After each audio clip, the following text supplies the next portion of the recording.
जय माता दी मित्रों, राधे राधे। आपका स्वागत है आपके अपने यूट्यूब चैनल व्रत कथा प्रभास में। मित्रों, आज के इस वीडियो में हम दशा माता के 8वें दिन की परम पावन कथा को सुनेंगे। यदि आप मित्रों यह बड़ा कथा पूरा अवश्य सुनिए, क्योंकि ये दशा माता की कथा पूरी ही सुनना चाहिए। यह परम पावन कथा सुनने मात्र से दशा माता हर बिगड़ी दशा को सुधार देती है, हर दुर्दशा को वो शुभ दशा में बदल देती है। एक बार प्रेम से दशा माता के परम पावन चरणों को प्रणाम करते हुए एवं उनके स्वरूप का ध्यान करते हुए दशा माता की ये परम पावन कथा सुनिए। पुराने समय की बात है कि एक घर में एक जेठानी और देवरानी रहती थी। वो दोनों निसंतान थे। किसी तरह मेहनत करके अपने पेट पालती थी। दोनों ही व्रत पूजन कुछ भी नहीं करती थी। एक दिन दोनों प्रातःकाल गांव में आग लेने गई। उस दिन गांव में दशा माता का पूजन था, इसलिए उन्हें किसी के यहाँ से भी आग नहीं मिली।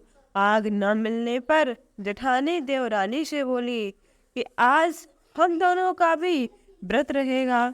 शाम को आग मिलने पर ही रसोई बनाकर भोजन करेंगे। शाम हो जाने पर जेठानी अपनी पड़ोसन के यहाँ से आग लेने गई। पड़ोसन ने उसे आदर पूर्वक बैठाया।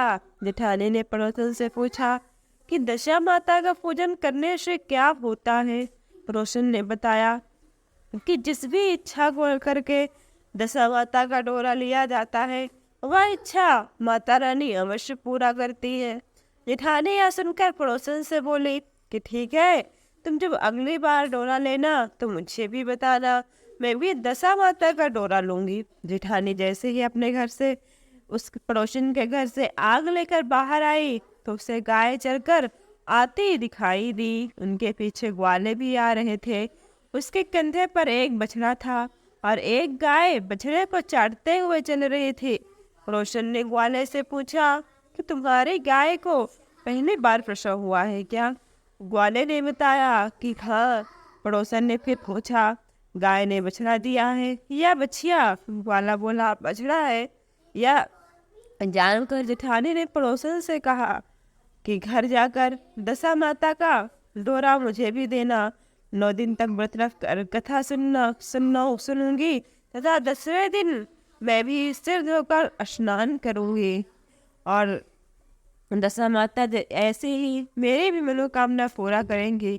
यह सुनकर पड़ोसन ने कहा कि हाँ, तुम ऐसे ही करना। घर जाकर मेरे घर आना, मैं तुमको दशा माता का डोरा दूंगी। 9 दिनों तक सच्चे मन से व्रत रखकर कथा सुनना और 10वें दिन सिर सहित स्नान करके पूजन करना। दशा माता चाहेंगी तो 10 दिन के भीतर ही तुम्हारी मनोकामना पूर्ण हो जाएगी। जेठानी ने घर जाकर सारी बातें देवरानी को बताई। दोनों ने दशा माता से मनौती मांगी कि यदि हम दोनों को संतान होंगी तो हम सुहागनों को न्योता देंगे। दोनों ने दशा माता का डोरा लिया। दशा माता की कृपा से डोरे की पूजा से पहले ही दिन दोनों देवरानी जेठानी गर्भवती हो गई। 9 महीने 9 दिन के बाद दोनों ने 2 सुंदर लड़कों को जन्म दिया। बालकों के नामकरण संस्कार के बाद देवरानी ने जेठानी से कहा कि हमने जो सुहागिनों को न्योतने की मनौती मांगी थी, अब उसे पूरा करना चाहिए। जेठानी ने कहा, हमें ऐसी क्या जल्दी है? जब लड़कों का अन्नप्राशन संस्कार होगा तब सुहागिनों को न्योता देंगे। जब लड़कों का अन्नप्राशन संस्कार हुआ तब देवरानी ने जेठानी से सुहागिनों को न्योतने की बात कही, परंतु जेठानी ने बात को टाल दिया और कहा कि लड़कों के मुंडन संस्कार पर सुहागिनों को न्योता देंगे। होते होते कुछ समय बाद लड़कों का मुंडन संस्कार भी हो गया। देवरानी ने जेठानी को सुहागिनों को न्योतने की बात कही। जेठानी बोली, लड़कों की सगाई के समय ही सुहागिनें न्योते जाएंगी। अब लड़के बड़े हो गए, उनकी सगाई भी हो गई, परंतु जेठानी ने आपकी बार भी सुहागिनें नहीं न्योते। जेठानी बोली, जिस दिन लड़कों के फेरे होंगे उसी दिन सुहागिने को न्योता देंगे। इस पर देवरानी बोली, बहन तुम्हारी जब इच्छा हो तब तुम सुहागिनों को न्योता देना, परंतु मैं तो लगन के दिन ही सुहागिनों को न्योता दूंगी। देवरानी ने लगन के दिन ही सुहागिनों को न्योता दिया, परंतु जेठानी ने इस बात की कुछ भी परवाह नहीं की। लगन के बाद मातृका पूजन करके दोनों दूल्हे बारात सजाकर बैंड बाजे सहित ब्याहने चल दिए। देवरानी के बेटे का विवाह बड़े धूमधाम से सकुशल पूर्ण हो गया। परंतु जेठानी ने सुहागनों को न्योता नहीं दिया था, इसलिए दशा माता ठीक फेरे के समय उसे उठाकर ले गई। दूल्हे के सहसा गायब हो जाने के कारण वर कन्या दोनों में हाहाकार मच गया। उसकी बारात खाने हाथ घर लौट कर आई, परंतु लड़की के माता पिता बड़े ही संकट में पड़ गए। उन्होंने कहा कि अभी सद्ब्याही लड़की से ब्याह कौन करेगा। पड़ोस की चतुर सुहागिनों ने लड़की की माता को समझाया कि ब्याह का जो सामान बचा है उस सामान को लड़के के हवाले कर दिया जाए। लड़की भी भिखारियों को सदा व्रत देने लगी। एक दिन एक साधु तीर्थ यात्रा करता हुआ वहां आया। गांव से घने जंगल में एक पीपल का पेड़ था। लोग इस पीपल के पेड़ को पारस पीपल कहते थे। उसी पेड़ पर दशा माता का निवास था। साधु चलता चलता शाम को उसी पेड़ के नीचे ठहर गया। झाड़ूदार ने आकर उसी पेड़ के पास के मैदान में झाड़ू लगाई। भिस्ती ने मस्क से वहां पर छिड़काव कर दिया तथा माली ने वहां पर फूल बिखेर दिया। तब अनेक देवता अनेक प्रकार की पोशाक पहनकर आने लगे तथा अपने अपने स्थान पर बैठने लगे। सबसे बाद में स्वर्ग के राजा का इंद्र का सिंहासन उतरा। इसी के साथ स्वर्ग की अप्सराएं आकर सिंहासन के चारों ओर नाचने लगी।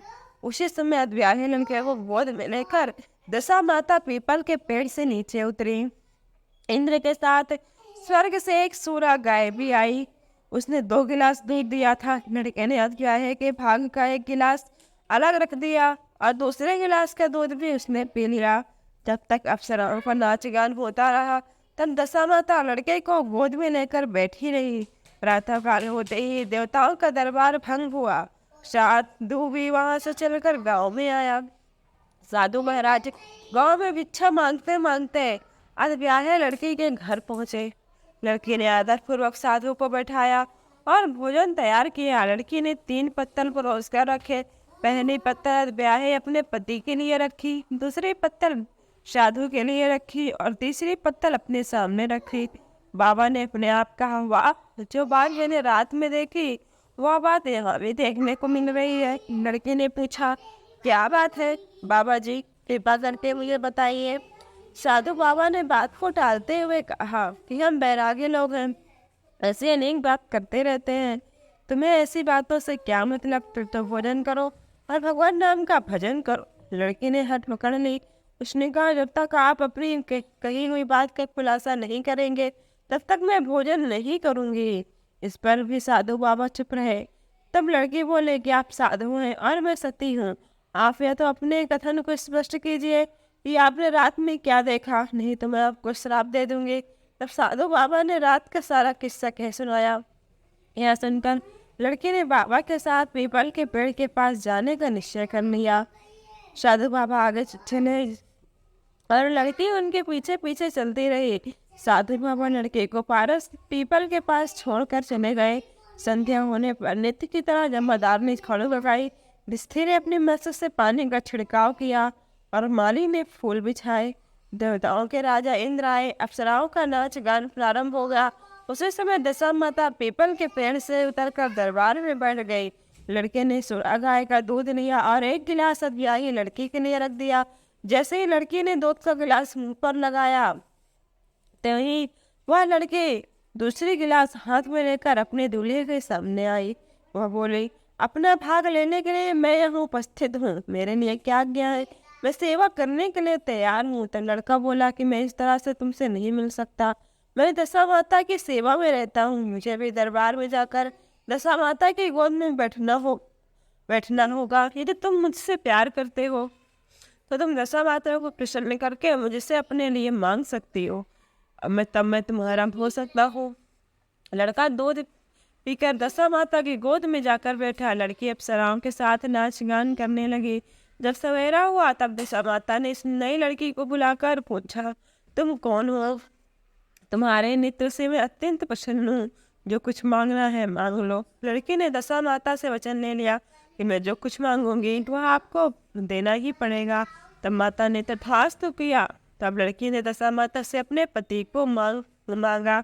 लड़की ने कहा, मुझे यही चाहिए। दशा माता ने कहा कि तूने जो मांगा है उसे तो मैं तुम्हें दूंगी, क्योंकि मैंने तुझको वचन दिया है। इसी कारण मैं तेरे पति को तुझे वापस देती हूँ। तब राजा इंद्र ने कहा कि हे भगवती, यह सब क्या है? इस राज को मैं जानना चाहता हूँ। तब दशा माता ने बताया, यह लड़का मेरे वरदान से ही प्राप्त हुआ था। ऋषि माता ने मनौती मांगी थी कि लड़का पैदा होने पर मैं सुहागिनियों को न्योता दूंगी, परंतु उसने अभी तक यह मन्नत पूर्ण नहीं किया। इस कारण मैं इस लड़के को विवाह मंडप से उठा लाई हूँ। यह लड़की इसकी अनब्याही पत्नी है और पतिव्रता है। पतिव्रता होने के कारण यह देव समाज में पहुंचकर मुझसे अपना पति मांग रही है। दशा माता के ऐसे वचन सुनकर इंद्र सहित सब देवताओं ने वर और वधु के ऊपर पुष्पों की वर्षा की। तब तक साधु बाबा भी वहां पर आ गए। साधु बाबा दूल्हों और दुल्हन को लेकर गांव की ओर चल पड़े। जब ये तीनों गांव के समीप पहुंचे तो गांव वालों ने दुल्हन को देखकर लड़की के पिता को सूचना दी कि तुम्हारी पुत्री दूल्हे के साथ आ रही है। जिस दिन से लड़की घर से चली गई थी, उस दिन से उसके पिता ने लोकोपवाद के डर से बाहर निकलना बंद कर दिया। गांव वालों को यह बात सुनकर उसने घर के किवाड़ बंद कर दिए। उसने समझा कि लड़की शादी बाबा के साथ आ रही होगी, इसलिए लोग मेरा उपहास कर रहे हैं। जब गांव के गणमानस व्यक्तियों ने यही बात बताई, तब उसने घर के दरवाजे खोले और बाहर निकलकर देखा तो सचमुच में द्वार पर लड़की और दामाद को खड़े पाया।